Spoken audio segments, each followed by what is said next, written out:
هذا هو مستشفى مجمع السلمانية الطبي ذائع الصيت، المستشفى الذي اشتهرت أسرته باستيعاب 700 جريح دفعة واحدة على ذمة الراوي، والرواة هنا كثر، بعضهم ممن أدى قسم الإنسانية لخدمة المرضى والمراجعين قبل أن يحرم على فئة كثيرة دخول هذا المستشفى، والبعض الآخر من الرواة تتلقفهم القنوات الفضائية وتتبنى ما قالوه كذبا وافتراء وزيفا، فمعظمهم لا يستطيع أن يلفظ اسمه بشكل صحيح، فكيف نصدق روايته بأن المستشفى العجيب بطواقمه التي تحمل عصا سحرية تستطيع استقبال وعلاج مئات الحالات؟ أهل السلمانية أدرى بالمستشفى وشعابه، وهم أعلم الناس بقدرته الاستيعابية وكوادره الطبية والتمريضية.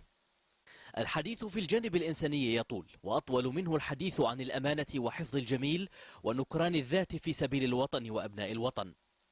اليوم السلمانية غير السلمانية بالأمس، وهو غدا ليس كسائر الأيام، إنه مؤسسة وطنية من أجل الوطن وليس لفئة دون أخرى. هنا في السلمانية بالأمس القريب اختلط السياسي بالشعارات البغيضة والنداءات الكريهة بالعنف والترهيب والتمييز. كانت تجارة خاسرة خسرها الجميع وربحتها البحرين. امتاز الخبيث من الطيب، وبجهود أبنائها الخيرين الصادقين المخلصين سيعود الألق لمجتمعنا من أقصاه إلى أقصاه بصحته وتعليمه واقتصاده وإنسانيته. عين الحقيقة لا تعمى، ويد الحق هي الأعلى والأولى.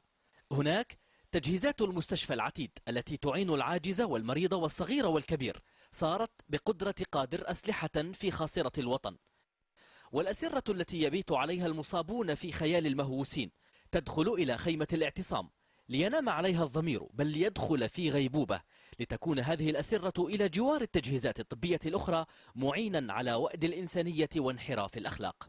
من قال إن المستشفيات في الأخلاق والأعراف والتشريعات والأديان لها أن تكون يوما هكذا، ما وجد هذا الصرح الطبي يوما لينقلب على شرعية وجوده، وما دخله الداخلون وخرج منه الخارجون قبل اليوم إلا وهم يسبحون بحمده ويشكرون له. بلدة طيبة وربا غفور. وما أطيبها بلدة. من ذا الذي يبيح لنفسه خلقها على غير ما خلقت عليه، ويبيح لنفسه قلبها وتغيير صورتها وطمس كل حقيقة حلوة عنها؟ انتهى الكابوس واستفاق كثير من النائمين على حقيقة لم تكن يوما غائبة عنهم. لا أحد يزاود على أحد في هذا البلد، لكن الحقيقة التي غابت أو غيبت وطمست نسأل هنا لمصلحة من؟ والجواب يأتيك من قريب وبعيد. ليس مهما لمصلحة من، لكنها حتما ليست لمصلحة البحرين. من وظف سيارات الإسعاف لغير ما جعلت له؟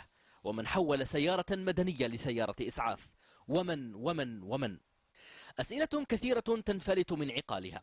القلب لا يملك تصديقا لها، والعقل لا يملك تفكيرا بها.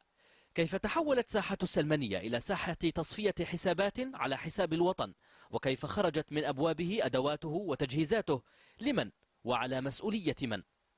الصورة تتحدث، والأسئلة التي نطرحها لا ينبغي أن تقيد أسئلة أخرى عندك، فخطاب الضمير والعقل بدأ، ومن لا يريد إصغاء وفهما فهو المعتدي على ضميره وعقله وإنسانيته وتاريخ التعايش في بلد حلوه حلو ومره حلو، برغم من أراد أن يحول حلوه إلى مرارة. من جديد أهلا بكم مشاهدينا الكرام. يعني هل